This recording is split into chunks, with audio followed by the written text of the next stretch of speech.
Kowalsky here. It's been such a long time, I didn't even know my camera arrangement. It's just that a little bit.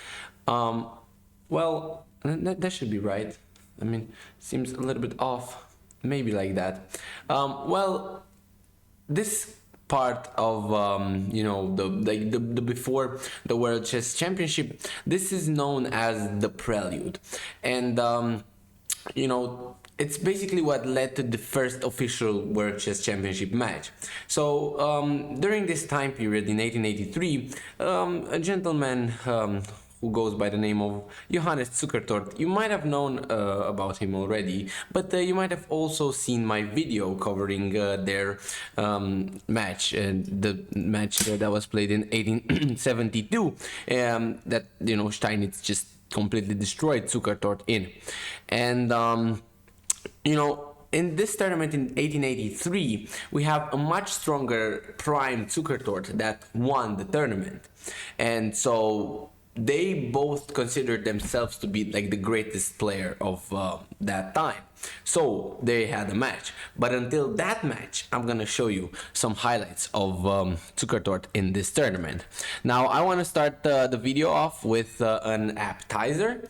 So we're gonna have actually an engine bar this time, because I've been lately pretty obsessed about accuracy and stuff like that. So I want to show you guys like how the engine agrees with the plays that the players have made. Let's just begin. We have Zukertort playing with the black pieces, and we have none other than Mikhail Chigorin playing with the white pieces.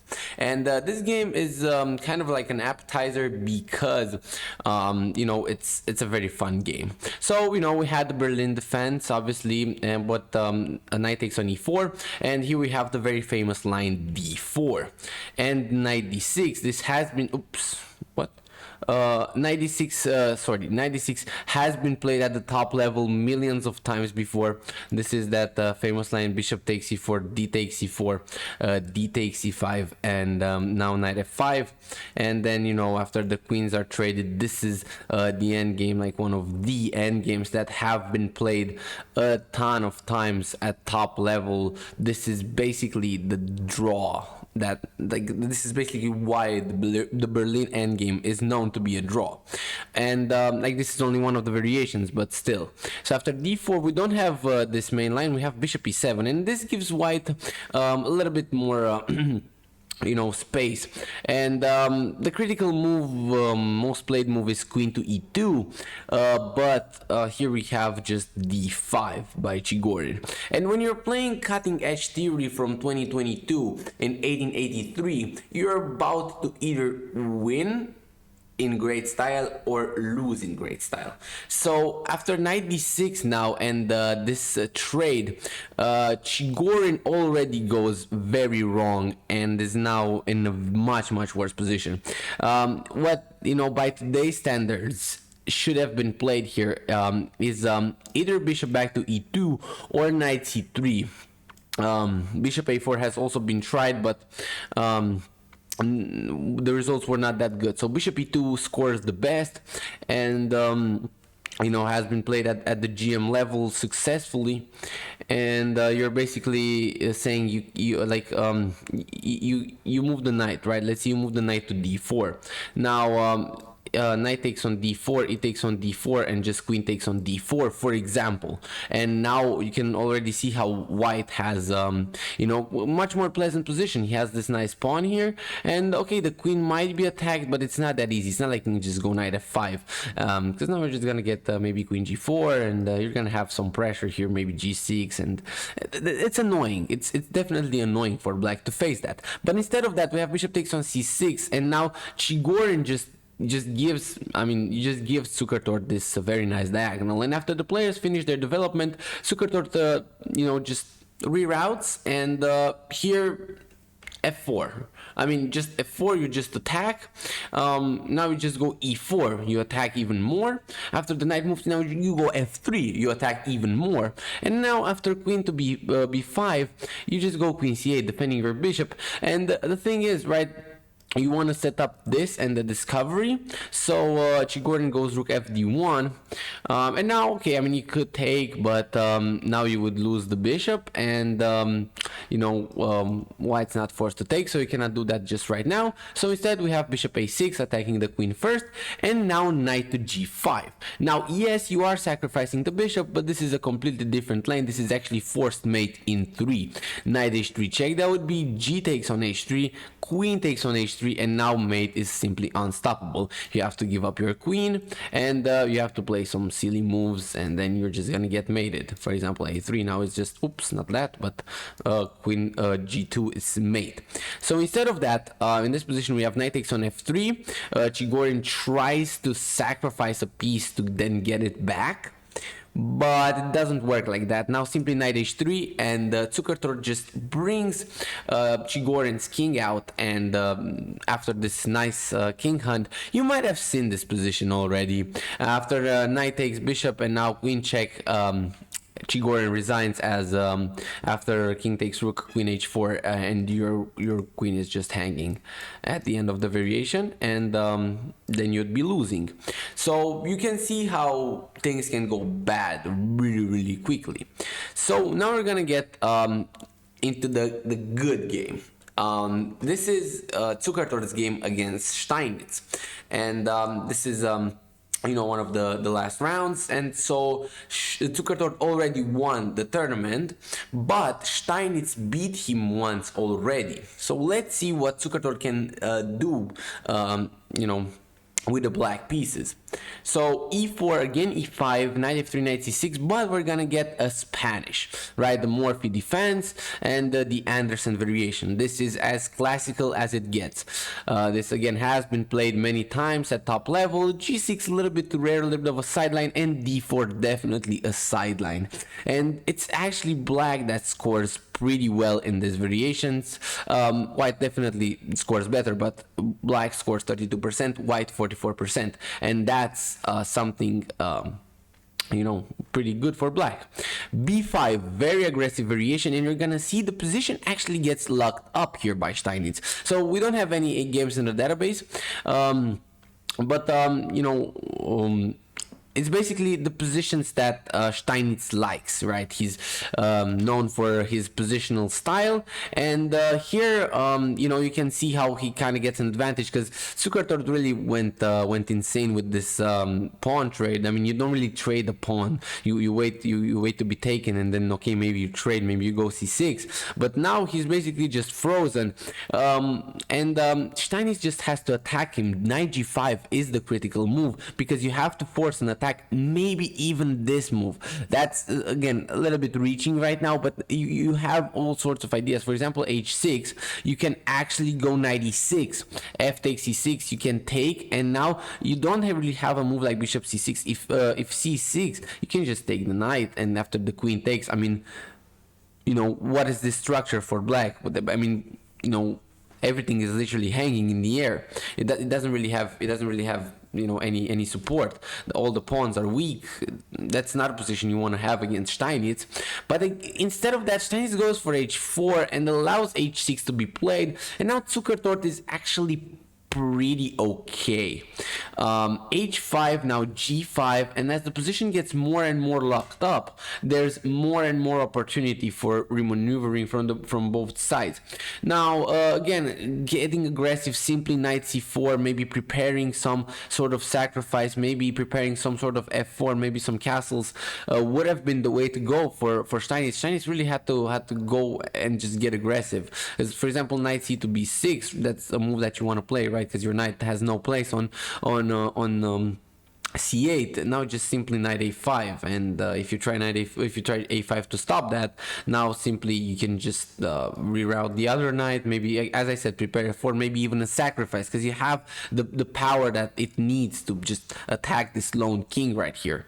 But instead of that, Steinitz plays, you know, true to his style, slow bishop c2, and just playing on the remaneuvering. Now c4, again keeping things locked. Now finally knight b6, right, getting that development in that you really want. And here, after all of these reroutes, in the end it's Steinitz who kind of loses his opportunity to, you know, kind of score in this match. So now the position is kind of equal. Yes, Steinitz is slightly better, but there's definitely potential for Zukertort's position. Now a4, and after this knight trade, it becomes a little more of an obvious you know, structural deficiency here for white, because these pawns are now isolated and they are weak. And with the knight potentially coming to this squares, bishop a6, again I don't really see this as being good for white. So we have bishop d8 and now castles finally, and simply bishop to a5, just stopping the advancement of the pawn, just getting the bishop to a nice square. Queen to e2, and this move, I don't really know, like, why would you play queen to e2 if you have maybe a move like rook b1 that could be tried, right, getting your rook on an open file.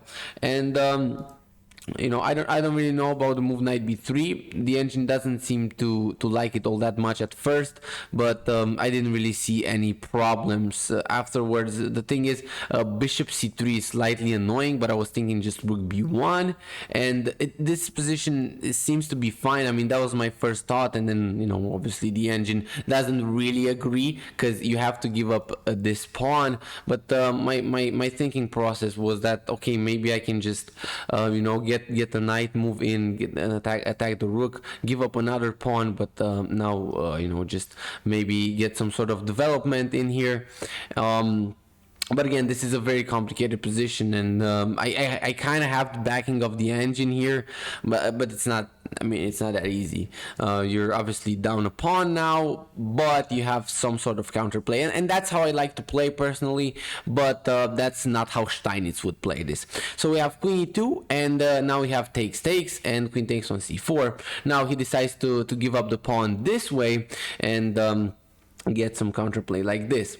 But okay, f3 keeps everything together, and now after making this trade, he's actually a little bit worse, but not too much, because here this is a draw apparently, according to the engine.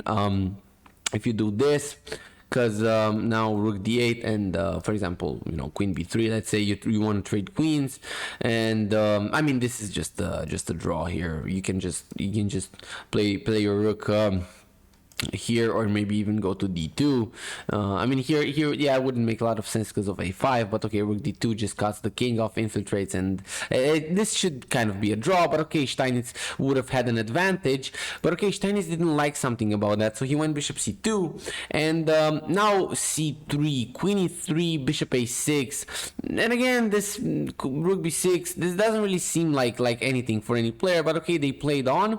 Here there was an opportunity apparently to go queen to e7 instead of to c4, to maybe look for some sort of infiltration to a square from which you could go you know, further. But okay, at first the engine doesn't really like it, and not even after it thinks a little bit. I don't have the best internet connection right now, but okay, this was a possibility. So instead of that, we have queen c4 and bishop b3. Now queen d4, and you could trade, and they're gonna trade in a move. But okay, first they trade like this, c2, and now they trade like this. So this is now officially a draw. Obviously, you go rook c1, stopping the promotion. d3, you go king e3 to stop d2. Rook b8, you attack the pawn. Now you take the pawn, and then you take the pawn. But okay, rook b3 check, and here Steinitz kind of banked too much on the fact that this is a draw. which it has the potential to not be.